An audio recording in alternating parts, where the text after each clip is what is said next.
cheaper, more affordable, high quality stones. But I won't complain because I still patronize them since they are there and they have a huge variety. I'm gonna show you guys the stones that I got, and then we will read about them a little bit in the Book of Stones. Great book that my great aunt got for me.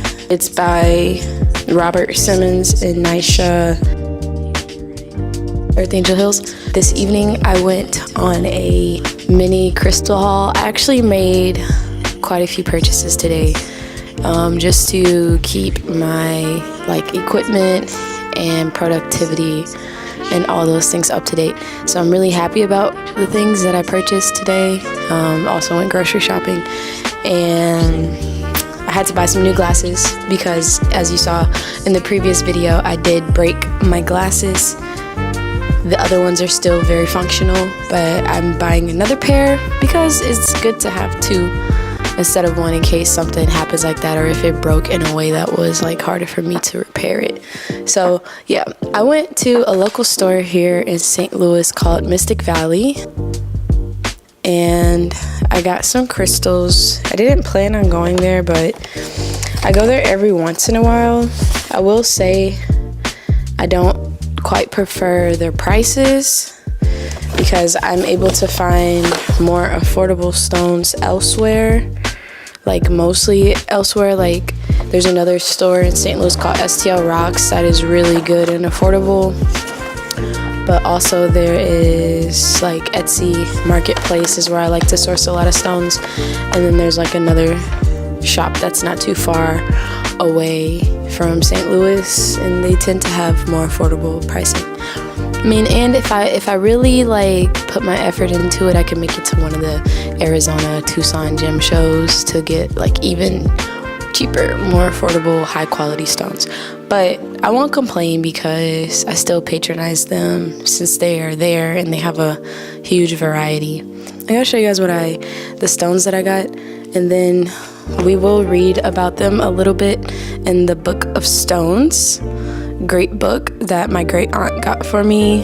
It's by Robert Simmons and Nisha Sion, with contributions by Hazel Raven. Hope I said their names right. I got some selenite stones. Selenite is really nice, beautiful. I love the cutting of these stones, and I love that they're polished in a way, so they'll be a little bit more protected than your average raw selenite stone.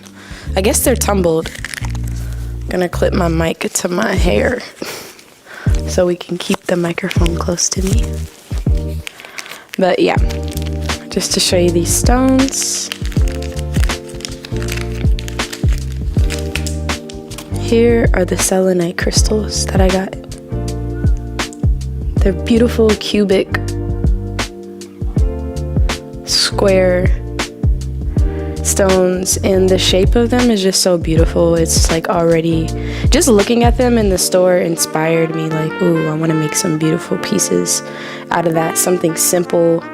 I'm also preparing for our pop-up shop, so I'm sure some of these will be featured there. I'm so ready to just be in my creative bag and create a lot of freestyled pieces.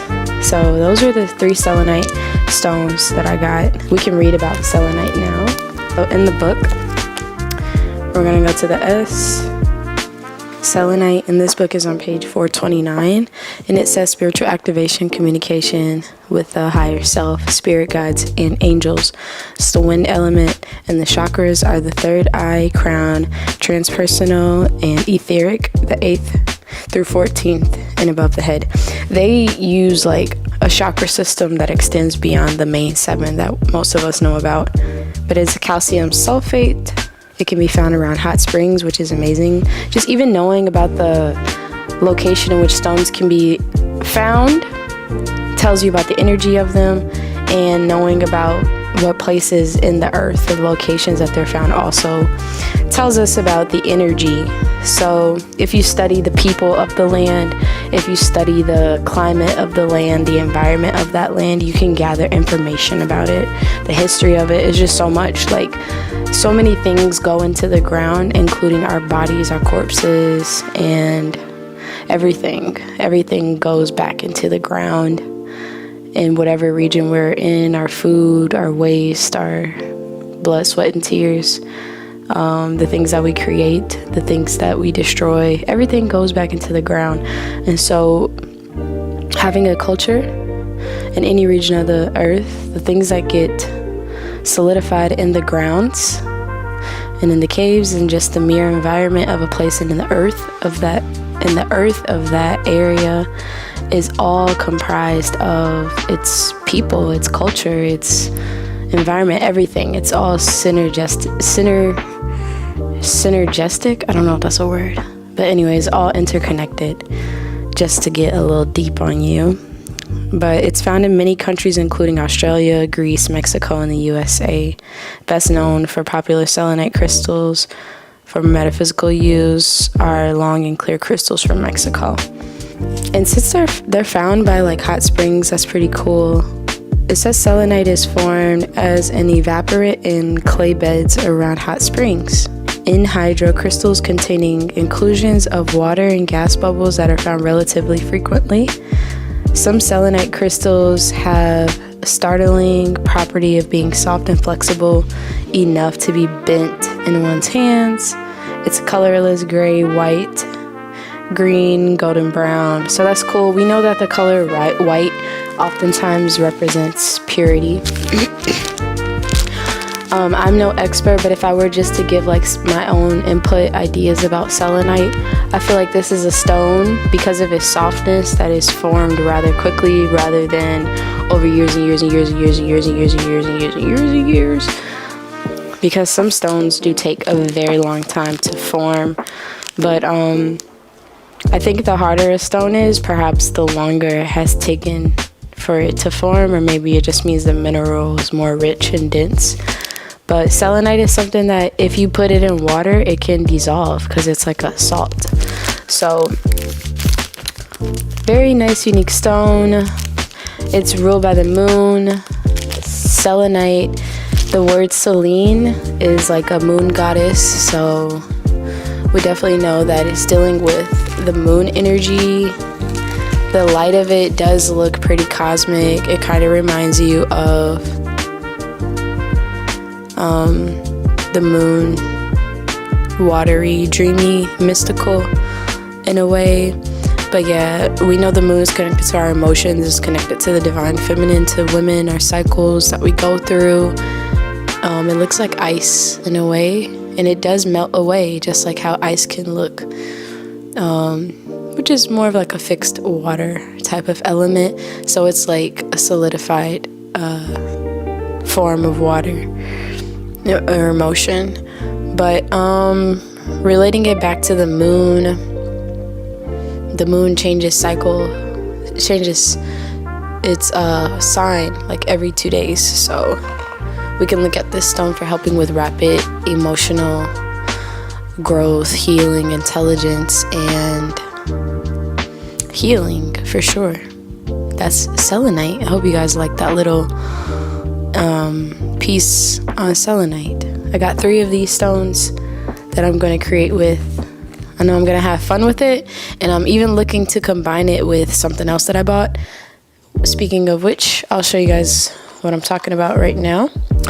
So I bought this chain of amethyst crystals. I thought it was quite neat because of how chunky they are. I definitely want to make a choker out of these, you know, incorporating the copper for sure. You know, I like to have fun with the copper, but I was thinking about connecting the selenite to this amethyst. I'll show you what I mean by that.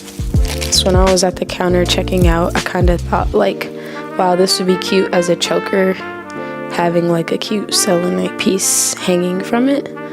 So yeah, let me know your thoughts on that. I think that would be a really good energy, synergy, and just nice to have that selenite toppled with the amethyst, like in combination with it.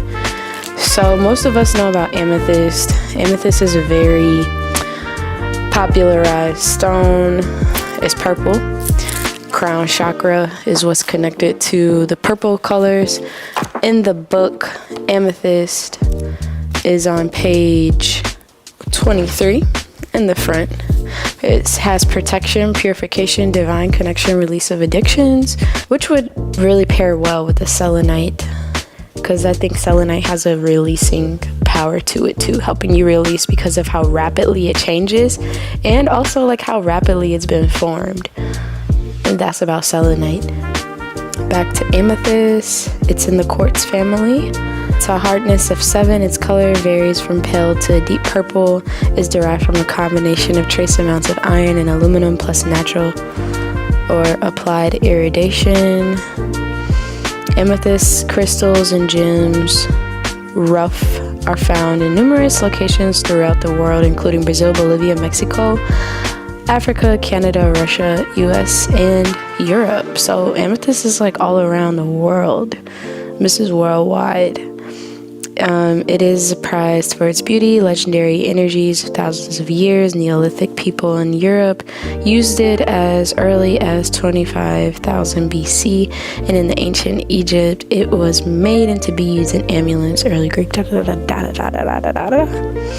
from the Greek word meaning not drunken, because that goes back to the purity sector of it. Like, they say that it can help with purification, help you get rid of drunkenness, or just like having sobriety of mind. It's also a stone that helps to expand the higher mind and strengthen your intellectual abilities, as well as just the psychic nature. I know that it is like connected to either Pisces or Aquarius, or perhaps both.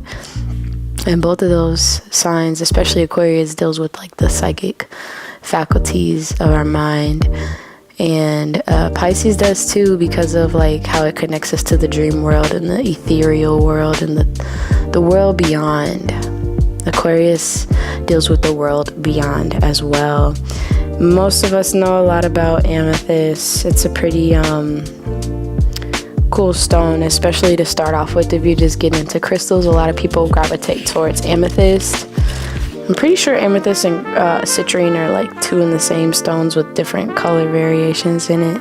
And, or at least a lot of the citrine that we might find on the market.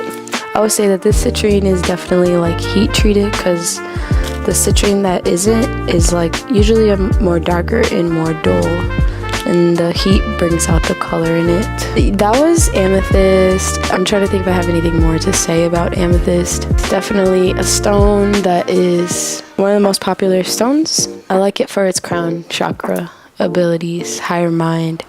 And purple is a good neutral color, but it also deals with the psychic type of energy. And purple blends red and blue, like divine feminine together, which kind of connects with Mercury, the planet Mercury. I think of Prince and Purple Rain, and how Prince embodied a pretty nice balance of feminine, masculine energy into one. So that's what we have about the amethyst. We will look into the citrine. I think I had gotten 12 pieces of this, because I use these citrine points in my bracelets. Citrine. I definitely use these citrine points in my copper charm bracelets, and I want to make some like cute little dainty simple citrine necklaces. Citrine is on the page 149. Citrine is good for manifestation, personal will, mental clarity, creativity. The fire element, the root chakra, sexual, creative, and solar plexus chakras. It's a silicon dioxide mineral with a hardness of 7, just like amethyst. And it varies in shades from very pale yellow to a deep amber, nearly orange, and some specimens exhibiting brownish tinges. The name citrine comes from a French word, citron, meaning lemon, just like citrus. Citrine has used was used as a gem in the Greece as far back as 300 BC and was worked into cabochon, ring stones, and can be found in Brazil, Africa, Madagascar, Spain, Russia, France, Scotland, and the US. Kind of nice, exotic.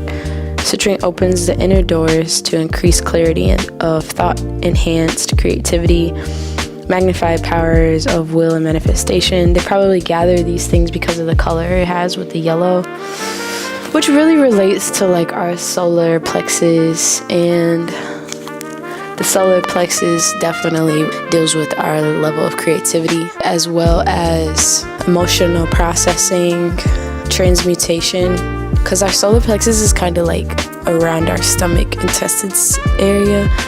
And in that area is like our first brain. It's like our gut instinct. And also it's an area in which a lot of activity goes on in the body through the stomach.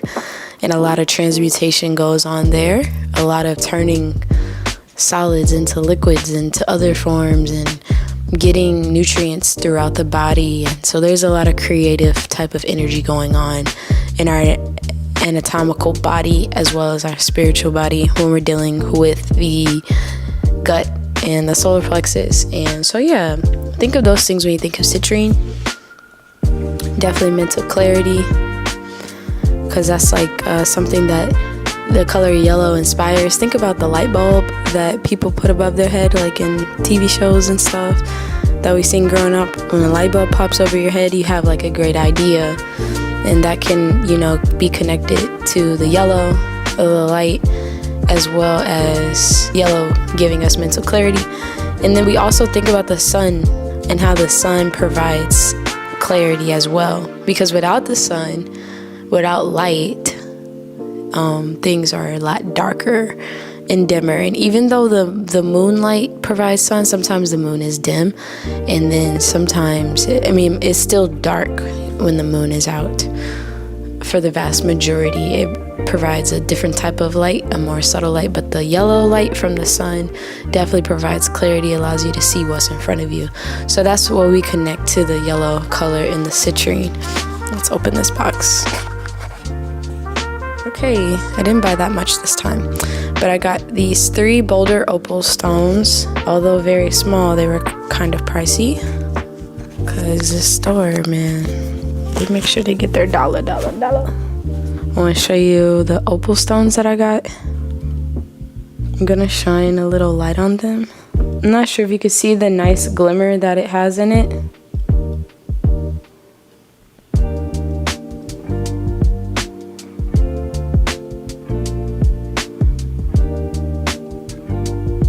All 3 stones. I'm trying to wedge them in my hand so you can see them better. They do have a really nice glimmer to them, which you may or may not be able to see from this visual.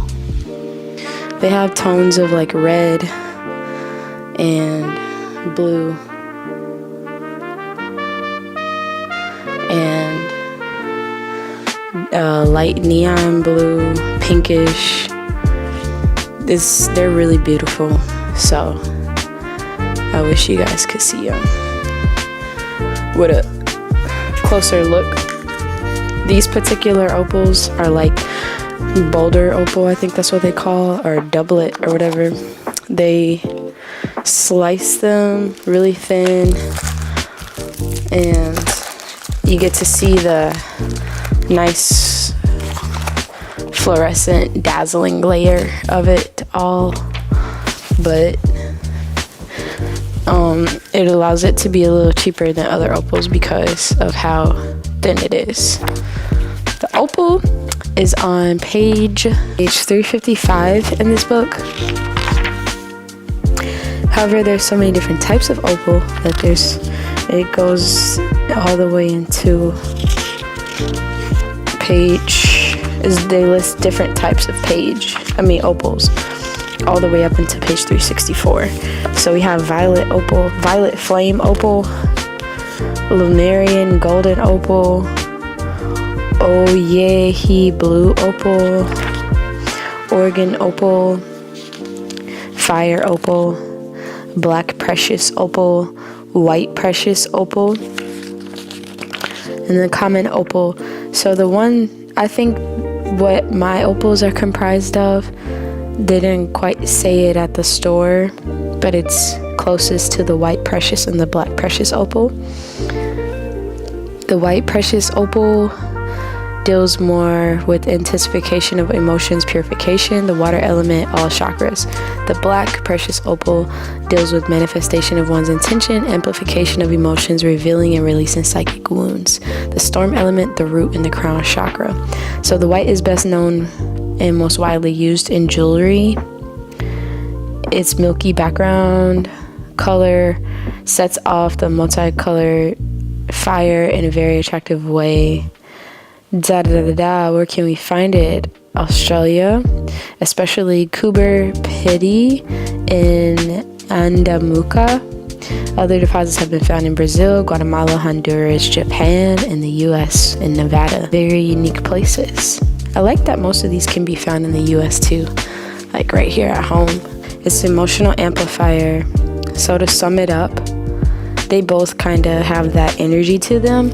Opal actually holds water in it from what I remember, and water actually deals with memory, emotion, which is why they keep mentioning the emotional part. Water deals with memory, emotion, and clearing of things, dissolving of things. Our tears that come from when we cry is a cleansing. You know, it literally is a spiritual cleansing, an emotional cleansing, a physical cleansing that allows us to release. So these stones carry that energy too of helping us to release stored up emotions. And yeah, just think about all the things that water can do. It can drain something, it can flood something, it can wash something clean, it can change form, so it can help with the transmutation of emotions. And honestly, it's really close to like the energy that we're getting from selenite, but it has more layers to it. It has a rainbow of colors, so it lets us know, with having such a various color spectrum, it lets us know that it's helping with the cleansing of all chakras and not just like the solar plexus or just like the emotional body or one area. It helps with all things and emotions and stuff like anger, you know, or just even cleansing in the mind or in the heart, in the sacral, the solar, the crown, and those beyond. We can be looking towards the opal. And it talks about the psyche and being careful what you wish for in the book and doing inner work. And I could agree with those things, especially the psychic kind of thing, because water like holds memory and it holds like a lot of energy and power. You could think about just even taking a bath and the washing away that it does in the renewal. So yeah, when we're getting opal, we can think about all those things: renewal and releasing and cleansing and healing and transmuting, all those good things. That was my crystal haul. I showed you guys all the stones that I got. I can't wait to create with them this week. I'm really looking forward to creating with them. If you like this video, please like, share, and subscribe, and share with a friend, family member, whomever. I really appreciate you watching this video and staying tuned in with me. There's more to come. Check out my live streams and my other content and my websites in the link below. Earth Angel is my website. earthangel.etsy.com is my website, but it's spelled with a V, EVRTHANGEL. So thank you guys for being here, and thank you to all my subscribers for always staying tuned with me and learning more about crystals and wire wrapping and more.